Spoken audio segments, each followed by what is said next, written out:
Ya, halo guys. Selamat datang kembali ke channel ini.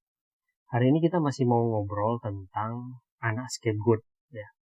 Jadi, kita udah banyak bicara ya tentang anak scapegoat. Kita udah sering ngomong bahwa jalan paling baik untuk seorang anak scapegoat di sebuah keluarga disfungsional itu adalah bagaimana dia memandirikan dirinya secara finansial terutama, dan kemudian memisahkan dirinya atau keluar dari keluarga dia gitu ya, dan kemudian punya kehidupan sendiri. Ketika dia sudah bisa mandiri secara finansial, dia kan keluar dari keluarganya tersebut, itu kan membawa banyak luka kan, banyak luka batin lah ibaratnya ya. Jadi ketika misalnya dia sudah berhasil keluar dari keluarga disfungsional, itu tidak serta-merta dia bakal punya kehidupan yang bagus gitu ya. Dalam arti dia masih punya kesulitan untuk menentukan arah hidupnya dia gitu ya. Kenapa bisa begitu? Nanti teman-teman akan mengerti ketika saya bahas. Jadi ketika seorang anak scapegoat keluar dari keluarga disfungsional, dia sudah berhasil menjaga jarak, dia mau melangkah kemana? Ini sebuah pertanyaan yang sebenarnya pasti banyak dialami oleh para anak-anak scapegoat gitu ya. Karena itu di video kali ini kita mau bahas itu. Teman-teman, untuk reminder gitu ya, sebenarnya saya sudah beberapa kali bahas tentang bagaimana cara kita mencoba menyembuhkan luka-luka batin dari si anak scapegoat. Misalnya self-healing scapegoat gitu ya, video yang mengatakan, yang memberi afirmasi untuk para anak scapegoat. Atau ketika impact menjadi seorang anak scapegoat, di situ saya ada membahas tentang bagaimana mereka bisa mendapatkan turning point misalnya, atau bagaimana cara menyembuhkan anak scapegoat. Nah, selain itu, salah satu video saya tentang childhood emotional neglect, yaitu tentang apa yang bisa dilakukan untuk menyembuhkan seseorang yang punya childhood emotional neglect. Kenapa? Karena anak scapegoat itu biasanya pasti ngalami yang namanya childhood emotional neglect, gitu ya. Karena emosinya mereka itu nggak pernah dirawat, gitu ya, tidak pernah diperhatikan, gitu ya. Jadi itu berguna untuk anak-anak scapegoat yang sedang struggling untuk menyembuhkan luka batinnya mereka.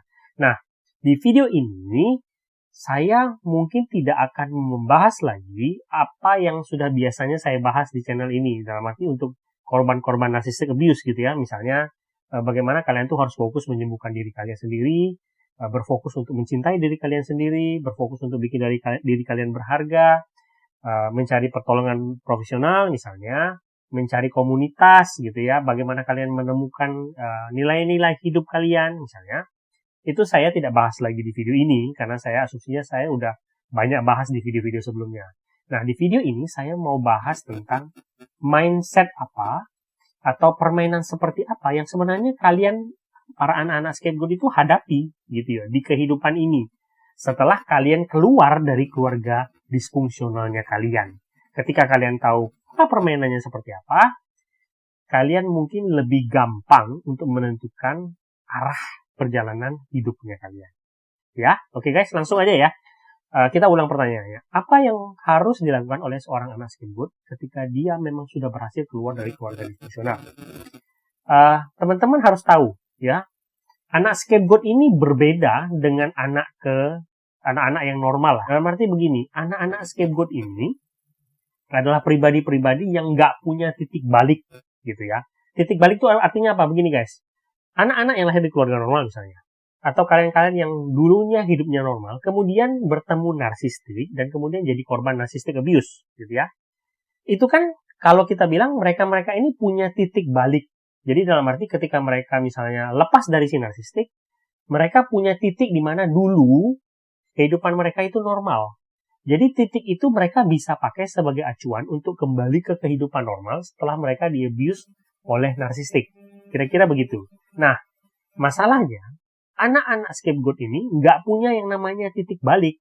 Mereka nggak pernah tahu kehidupan anak-anak normal itu seperti apa. Kenapa? Karena sejak lahir, mereka tumbuhnya di sebuah keluarga disfungsional.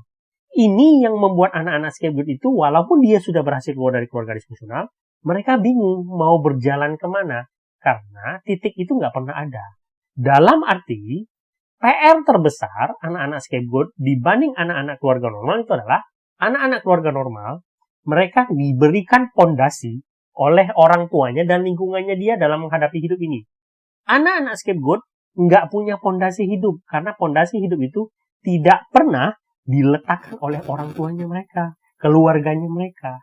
Sehingga PR terbesar anak-anak scapegoat itu adalah dia harus bisa bikin pondasi kehidupannya dia untuk melangkah ke depan. Di sini tantangannya.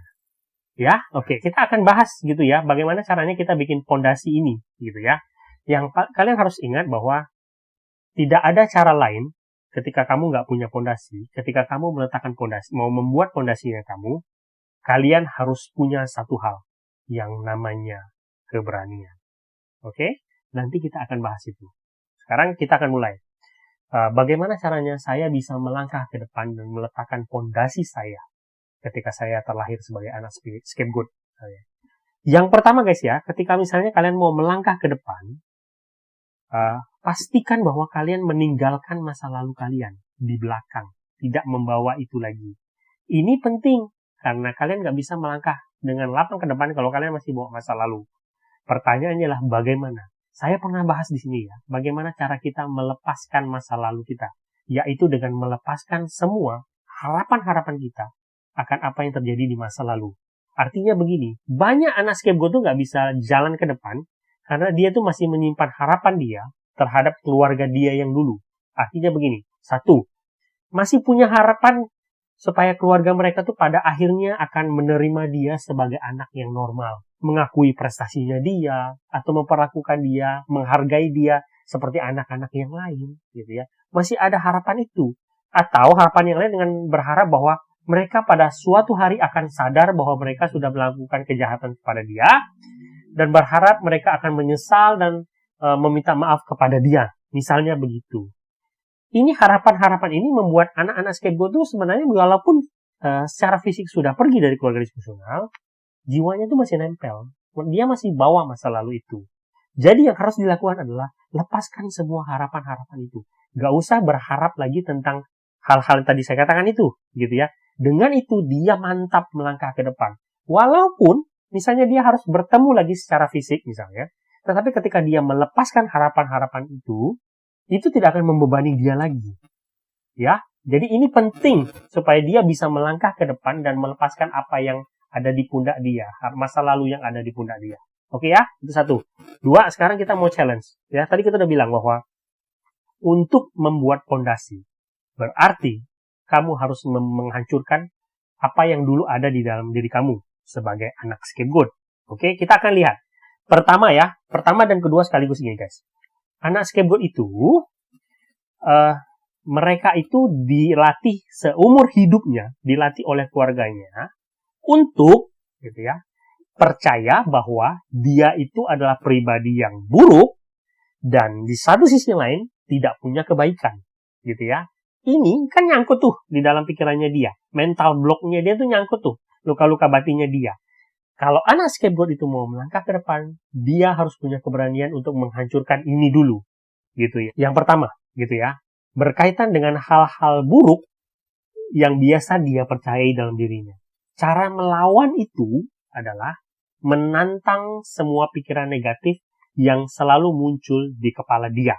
Artinya begini, setiap kali ya kalian merasa ada pikiran negatif di kepala kalian yang mengatakan bahwa saya nggak berharga, saya nggak berguna, saya nggak bisa ngelakuin ini, saya nggak punya ini, saya nggak bisa ini, gitu ya. Kalau dulu kalian belajar untuk menerima itu, sekarang selalu challenge, tantang, dan coba analisis gitu ya, bahwa saya nggak percaya itu. Sekarang saya akan menantang semua pemikiran itu setiap kali itu muncul. Ketika saya merasa saya tidak berguna, dengan kasus seperti ini, saya akan bertanya, apakah benar saya seperti ini? Atau sebenarnya dulu kebenarannya nggak seperti itu. Hanya saja saya didoktrin seperti itu. Gitu ya. Kira-kira kondisinya kayak gitu. Jadi setiap kali kalian punya pikiran negatif, kalian melawan itu dengan menantang dan menganalisa itu. Dengan beriringnya waktu, biasanya kalian tahu gitu loh bahwa ternyata selama ini pikiran-pikiran buruk tentang diri kalian itu didoktrin oleh keluarga dan lingkungan kalian. Dan ketika kalian sudah tahu, pelan-pelan pikiran negatif kalian tentang diri kalian itu akan hilang. Ya, itu satu. Dua, berkaitan juga tadi dengan hal pemikiran bahwa nggak ada yang baik di dalam diri kalian, kalian juga menantang itu, gitu ya, dengan mengatakan bahwa apakah benar tidak ada hal yang baik di dalam diri saya? Saya nggak percaya itu. Saya akan lawan itu. Dari waktu ke waktu, kalian terus menggali pikiran kalian dengan menantang ada hal yang baik di dalam diri saya yang dari dulu tidak pernah dikatakan. Dan sekarang saya akan mempercayai itu. Gitu ya. Nah, berikutnya, yang ketiga. Ini ya guys ya, kalian harus tahu bahwa anak scapegoat itu korban. Gitu ya. Kalian itu korban. Gitu ya.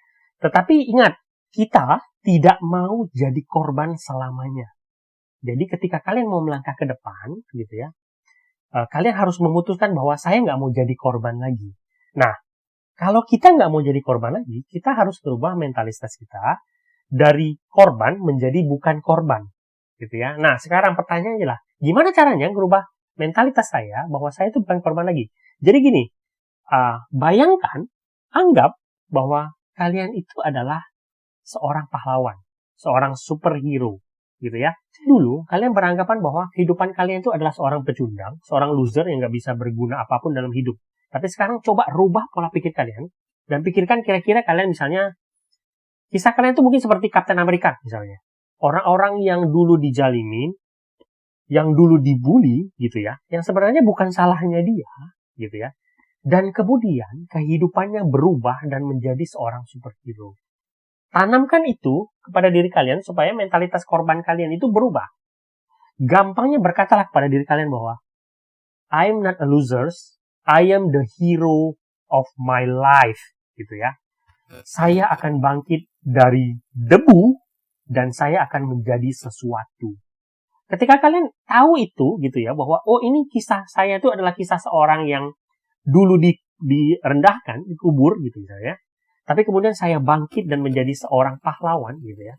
Itu akan bikin kalian tuh menjadi percaya diri, gitu. Mau melangkah ke depan, tidak stuck di tempat kalian yang sekarang. And believe me, that's very powerful, gitu. Itu bisa bikin kekuatan besar buat kalian. Oke? Dan yang keempat, gitu ya guys ya. Salah satu mental block paling besar bagi anak scapegoat ketika dia mau melangkah ke depan, itu adalah dia itu sangat takut bikin kesalahan. Jadi, anak scapegoat itu kan bagi anak scapegoat, melakukan kesalahan itu kan dosa besar, dosa yang sangat besar. Kenapa? Karena dulu di keluarga dia, kesalahan dia itu kan selalu dicari, selalu dibesar-besarkan. Jadi dia sangat takut untuk bikin kesalahan. Itu mental block paling besar yang membuat mereka tuh biasanya susah melangkah ke depan. Nah, kalian harus lawan itu. Dengan caranya gimana? Tipsnya begini guys. Kalau kalian mau memulai sesuatu, selalu camkan diri kalian bahwa ini tidak harus jadi sempurna dan tidak akan jadi sempurna. Ketika kalian mau memulai apapun, selalu bilang kepada diri kalian bahwa pasti ini nggak bakal sempurna. Pasti nanti akan ada kesalahan-kesalahan. And saya siap buat itu. Jadi, pola pikir dulu ketika kamu jadi anak scapegoat, biasanya kamu akan berkata bahwa mau mulai sesuatu, bagaimana ya kalau saya salah? Berbahaya kalau saya salah, misalnya gitu. Kalau sekarang enggak. Saya sudah siap kalau ini akan berlangsung tidak sesuai dengan yang saya mau. Saya siap kalau ini tidak sempurna. Saya siap kalau ini salah. Ini akan membuat kalian menjadi lebih percaya diri dan lebih tenang ketika misalnya segala sesuatu berjalan tidak sesuai dengan perkiraan. Gitu ya. Nah, sekarang teman-teman harus lihat ini ya.